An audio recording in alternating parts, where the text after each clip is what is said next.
कुशरंजन memorial football tournament चलचित्र निर्माण तथा आनंदपुर अंचल ख्यातनामा फुटबॉल खेलाड़ी कुशरंजन पट्टनायक स्मृति उद्देश्य प्रतिवर्ष परि चलित वर्ष मध्य फुटबॉल खेल अनुष्ठित होगाकू जाउछि।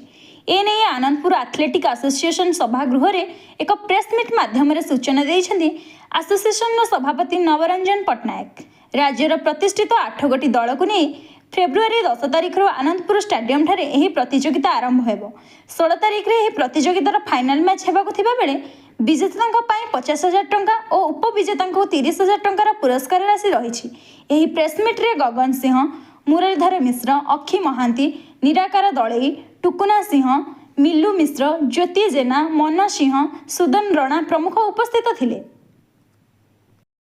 वर्ष कुशपट्टना मेमोरियल टूर्नामेंट आसंता फेब्रुआरी 10 तारिख 16 तारिख पर्यंत आनंदपुर स्टाडियम अनुष्ठित। प्रति वर्ष पर आम जमी टूर्नामेंट हुए ए 8टी दल भाग नहीं ओडिशार बछा बछा 8टी दल भाग नहीं आमर ये आनंदपुर स्टाडियम 3टा ରୁ 3:30 भितर मैच आरंभ हम से तेणुक मुझे अनुरोध कर बहुत संख्यार जोगदे टूर्नामेंट को सफलमंडित करेंगे।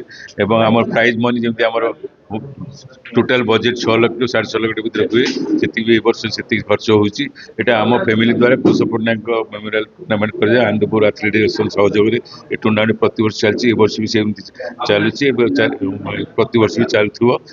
मुझे धन्यवाद देवी थे आपने आसिक जोगदेवे मैच रे मैच सफल मंडित करेंगे।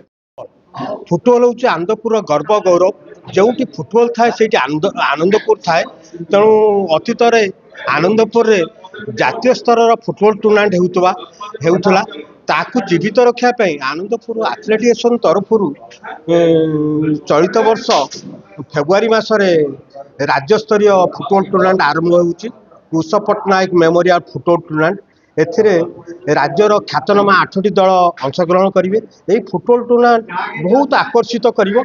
यही फुटबॉल टूर्नामेंट द्वारा आनंदपुर गर्व गौरव बढ़िवो आउ आनंदपुर फुटबॉल बहुत चाहिदा बढ़िवो, लोकप्रियता बढ़िवो।